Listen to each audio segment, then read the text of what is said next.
Assalamualaikum warahmatullahi wabarakatuh. Perkenalkan, nama saya Sumiati Mau. Saya dari ITB Stikom Ambon. Di sini saya akan menjelaskan tentang status proses.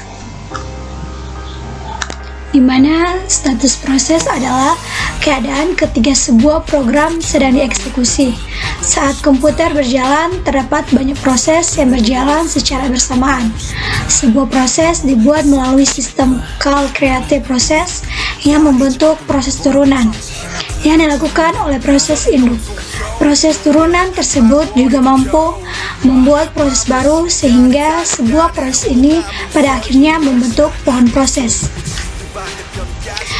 Ketika sebuah proses dibuat, maka proses tersebut dapat memenuhi sumber daya seperti waktu CPU, memori, berkas, atau perangkat input-output.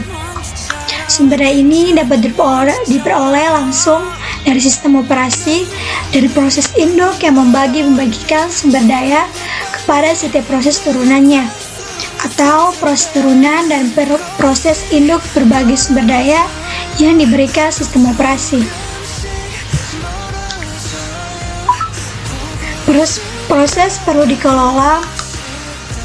Perlu dikelola karena dalam sebuah proses membutuhkan beberapa sumber daya yang menyelesaikan tugasnya. Sumber daya tersebut berupa CPU time, memori, berkas-berkas, dan perangkat-perangkat input-output. Sistem operasi bertanggung jawab atas aktivitas-aktivitas yang berkaitan dengan manajemen proses seperti pembuatan dan penghapusan proses, penggunaan dari sistem proses. Itu selanjutnya menunda atau melanjutkan proses, menyediakan mekanisme untuk proses sinkronisasi, menyediakan mekanisme untuk proses komunikasi, dan menyediakan mekanisme untuk pendenganan dialog.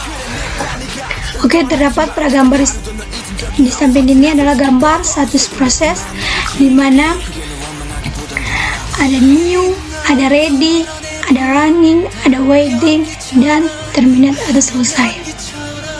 Saat proses dieksekusi akan terjadi perubahan status proses.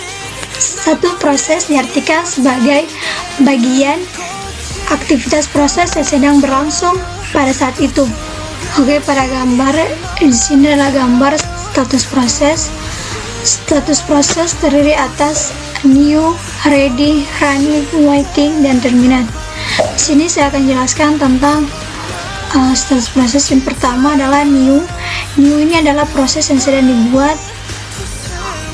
Ketika proses yang sedang dibuat diterima ke ready, itu proses yang sedang menunggu untuk proses oleh prosesor. Setelah diproses oleh prosesor, akan pengiriman jadwal ke bagian running. Running ini adalah proses yang sedang dijalankan. Ketika proses yang sedang dijalankan ini terjadi masalah input output, maka akan ke bagian waiting, yaitu proses yang sedang menunggu beberapa event atau kejadian yang akan terjadi seperti penyelesaian input output atau penerima sinyal.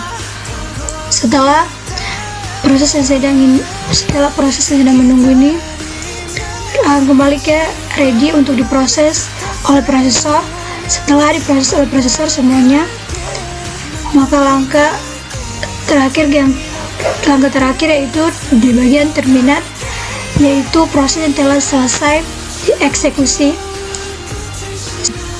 Seperti itu.